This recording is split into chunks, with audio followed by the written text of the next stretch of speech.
Here we are on Yatcana Island, an island in the Indian Ocean that is the only place on Earth that preserves some of the prehistoric world that was lost everywhere else on the planet. We are currently in the southern redwood forest, right next to a river, with many modern-day herbivores around it. A wild boar is running around in the thick moss.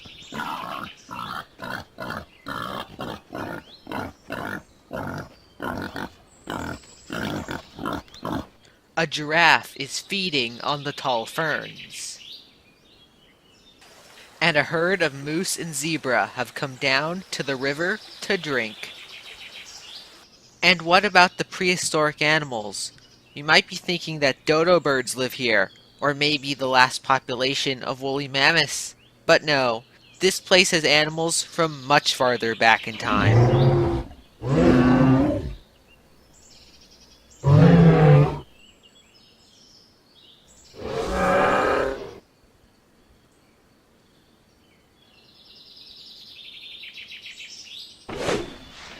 Including, but not exclusive to, dinosaurs, the last place on Earth where they still exist.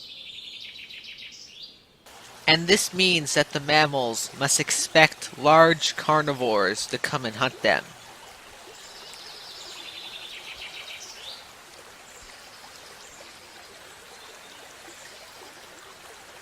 And unfortunately, this river contains one of those large carnivores.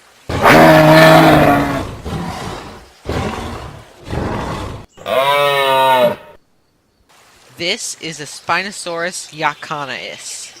At 55 feet long and 13 feet high, she is one of the largest carnivores on the island. She has been able to achieve such a large size by remaining near the water most of the time.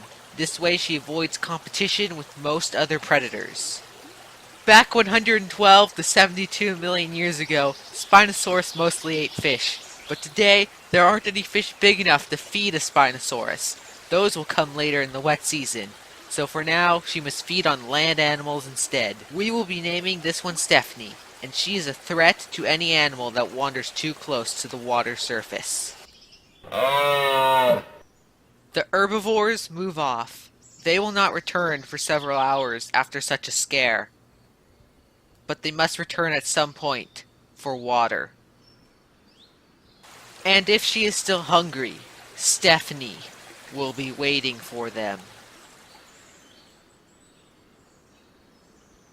About 5 hours later, at just past noon, we see Dylan the Dilong walking through the forest. Dilong is a type of early tyrannosauroid, which is why he still lacks many characteristics of the more derived tyrannosauroids, like a big head and two-fingered hand. Dilong means Emperor Dragon, and with his fiery red head, it is easy to see why. Despite his cute, bird-like noises, Dilong are very fearsome predators, and can take down prey much larger than themselves. But today, Dylan is not searching for food. He is searching for water.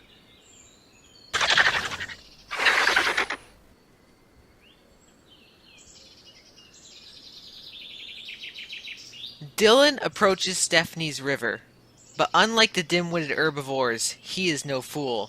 He knows the Spinosaurus is in the water, so he tries to locate her, so he can drink where she is not hiding.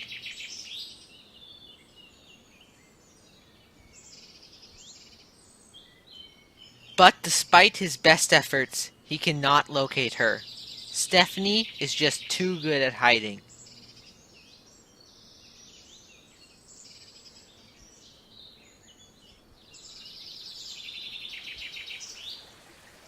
Dylan moves closer, and soon notices something. The blood from the moose from earlier today. Dylan takes this as a sign, and goes to drink from another part of the river. Dylan moves to a much shallower part of the river, where it'd be much harder for a school bus-sized aquatic predator to sneak up on him.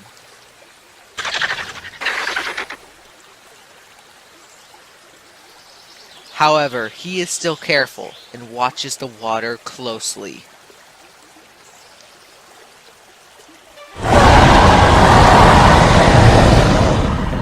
But Stephanie is not in the water.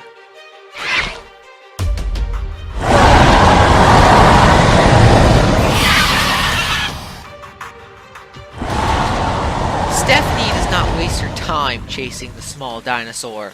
Dylong are very quick and hard to catch. It would not give her much energy anyway, and chasing Dylan would require much effort.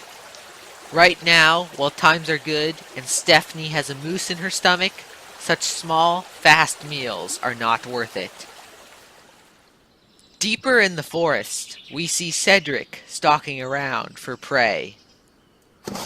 Cedric is a Postosuchus, an archosaur that is closely related to modern-day crocodiles.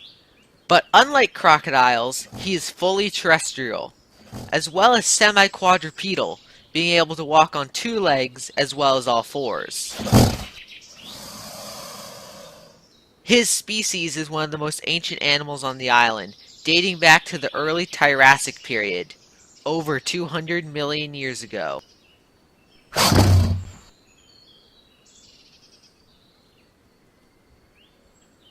And it looks like he has found some potential prey.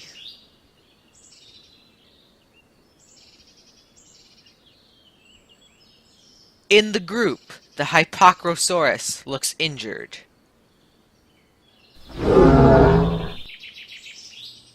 It's a perfect meal. He just has to get closer.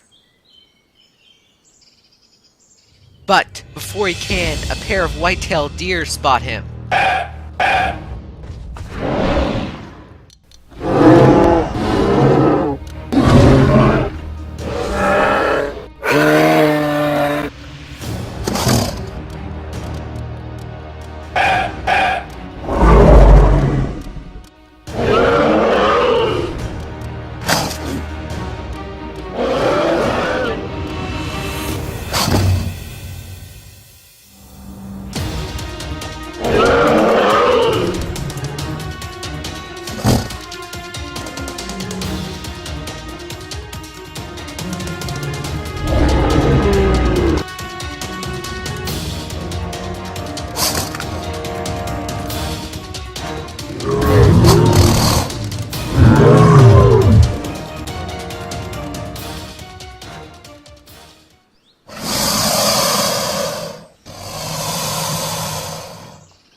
How peculiar!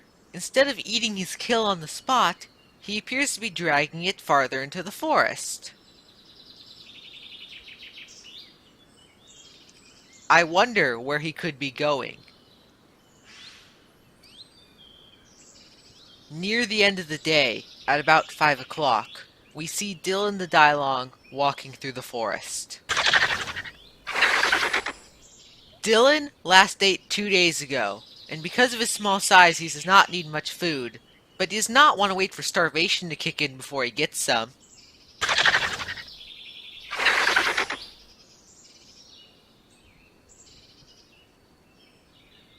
Then, Dylan smells something. It is the Hypacrosaurus that Cedric killed earlier. Dylan is normally cautious when approaching another creature's kill, but this time he ignores that and moves right in.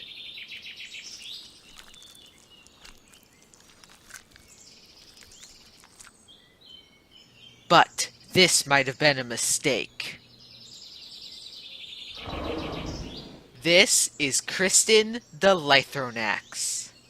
Lythronax is a more advanced Tyrannosaur than Dylong, but not quite at Tyrannosaurus Rex levels yet. Kristen is 16 years old, and this puts her right in her prime, between old and weak and young and inexperienced. This makes her an unforgivable hunter, but she cannot resist a fresh kill when she gets the chance.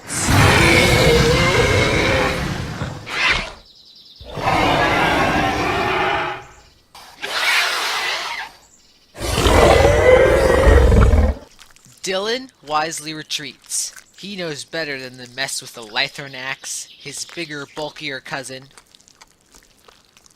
Thanks to her size, Kristen has now gotten away with a free meal.